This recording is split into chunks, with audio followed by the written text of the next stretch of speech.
উত্তরণ milestone school and college ক্যাম্পাসে আছেন সহকর্মী মাঝার। তৃতীয় দিনে এসে মাইলস্টোনের ভেতরকার পরিবেশটা আসলে কেমন দেখতে পাচ্ছেন, জানাবেন বিস্তারিত। আজকে আসলে ভিতরের অবস্থা জানা যাচ্ছে না, কারণ ভিতরের যে অংশটি আছে সেটি ইতিমধ্যে বন্ধ করে দেওয়া হচ্ছে। গণমাধ্যম কর্মী সহ কেউই প্রবেশ করতে পারছেন না। স্কুলের শিক্ষক এবং যারা দায়িত্বপ্রাপ্ত ব্যক্তি আছেন তারা এবং আইন শৃঙ্খলা বাহিনীর সদস্যরা ঢুকতে পেরেছেন ভিতরে।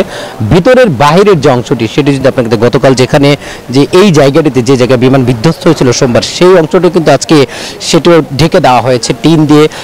ভিতরে যে জায়গাটিতে বিমান বিধ্বস্ত হয়েছে সেটিও কিন্তু ঢেকে দেওয়া হয়েছে। এটি দেখতে কিন্তু উৎসুক জনতার ব্যাপক ভিড় আমরা দেখতে পাচ্ছি এবং আজকে সকাল থেকেই ব্যাপক উৎসুক জনতার ভিড় এবং রাজধানীর বিভিন্ন প্রান্ত থেকে এই উৎসুক জনতা আসছেন। তারা কেউ কেউ বলছেন যে এমন একটি হৃদয় বিদারক দৃশ্য আসলে যারা গণমাধ্যমে দেখছেন বা সামাজিক যোগাযোগ মাধ্যমে দেখছেন তাদেরও ইচ্ছা হচ্ছে জায়গাটি দেখার। এত বড় একটা দুর্ঘটনা বাংলাদেশের ইতিহাসে ঘটে গেল, এমন অনেকেই বিভিন্ন ইচ্ছা আকাঙ্ক্ষা থেকে তারা আসছেন, অনেকে অনেক দূর দূরান্ত থেকে আসছেন এবং এসে নিজেদের অভিব্যক্তি প্রকাশ করছেন। আপনাকে বলে রাখি, গতকালকে কিন্তু স্কুল মাঠে শিক্ষক, শিক্ষার্থী, আইন শৃঙ্খলা রক্ষাকারী বাহিনী, গণমাধ্যম কর্মীরা ছিল, কিন্তু অনাকাঙ্ক্ষিত ঘটনা ঘটে গেছে। প্রায় 8 ঘন্টা অবরুদ্ধ থাকার পর সরকারের 2 উপদেষ্টা এবং প্রেস সেক্রেটারি তারা রাতের বেলা এখান থেকে বের হয়ে যান এবং এই যে গতকালকে একটা অনাকাঙ্ক্ষিত ঘটনা সেটি ঘটার পর আজকে সকাল থেকে কাউকে ঢুকতে দেওয়া হচ্ছে না এবং যারা বিভিন্নভাবে অভিযোগ করছেন যে অনেকেই নিহত হয়েছেন, এমন একটি গুজব কিন্তু ছড়িয়েছে এবং সেই গুজবে কিন্তু অনেকে পা দিচ্ছেন। ফলশ্রুতিতে সরকার ইতিমধ্যেই সেই গুজব রোধে তারা একটি সেল গঠন করেছে এবং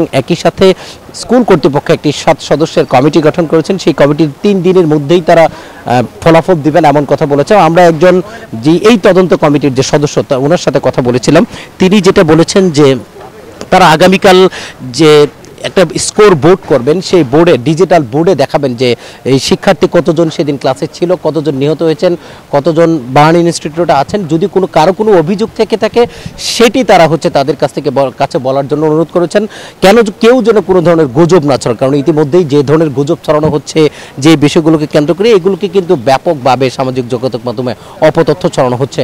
আমি আপনাকে বলে রাখি যে পেছনের যে জায়গাটি যেখানে বিমান বিধ্বস্ত হয়ে পেছন দিক দিয়ে বিমানের একটা অংশ বের হয়েছিল, সেই জায়গাটিতে আমি আছি। সেই মূল যে বিল্ডিংটি আছে, অর্থাৎ সেই বিল্ডিংয়ের অংশ কিন্তু আজকে কেউ নেই, বাহিরে মানুষ অপেক্ষা করছে এবং মাইলস্টোন কলেজের 3টি গেট আছে, 3টি গেট দিয়ে কিন্তু কেউ ঢুকতে পারছেন না।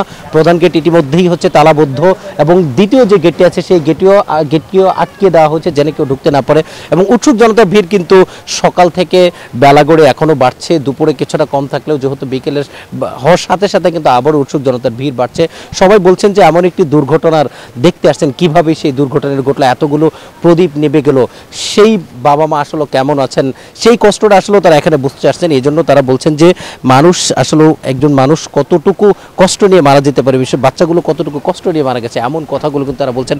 আমি যদি আপনাকে দেখাই যে এই যে মাইলস্টোন কলেজের পেছনের যে অংশটিকে যেখানে কলেজের গাড়ি থাকে, সেই জায়গাটিতে মানুষ দেখছেন যে মানুষ আসছে এবং এখন থেকে কিছুক্ষণ আগে অর্থাৎ দুপুরের দিকে সেখন কিন্তু অনেক মানুষ সেই গেট ভেঙে প্রবেশ করার চেষ্টা করেছিলেন এবং কথ্য ভাষায় ভিতরে যারা আইন শৃঙ্খলা রক্ষাকারী বাহিনীর সদস্য ছিল তাদেরকে গালিগালাজ করা হচ্ছিল। তাদের একটা কাজে তারা এসে ভিতরে দেখতে যাবেন। কিন্তু আজকে গতকালকে আমরা যেটা দেখেছি দিনব্যাপী যে স্কুলের শিক্ষার্থী এবং কলেজের শিক্ষার্থীরা আইন শৃঙ্খলা রক্ষাকারী বাহিনীর সদস্যরা মাঠের ভিতরে ছিল, আজকে কিন্তু পরিস্থিতি একেবারে ভিন্ন। যেই জায়গাটিতে বিমান বিধ্বস্ত হয়েছে, যে বিল্ডিংটিতে 3 তলা সেই বিল্ডিং, আজকে সেই সামনের অংশটুকু ইতিমধ্যেই টিন দিয়ে ঢেকে দেওয়া হয়েছে যেন কোনো মানুষ এটা দেখতে না পায় এবং এটা নিয়ে যেন কেউ আর কোনো ধরনের অপতথ্য ছড়াতে না পারে, সেই জন্য কিন্তু সেই জায়গাটিতে ঘিরে দেওয়া হচ্ছে।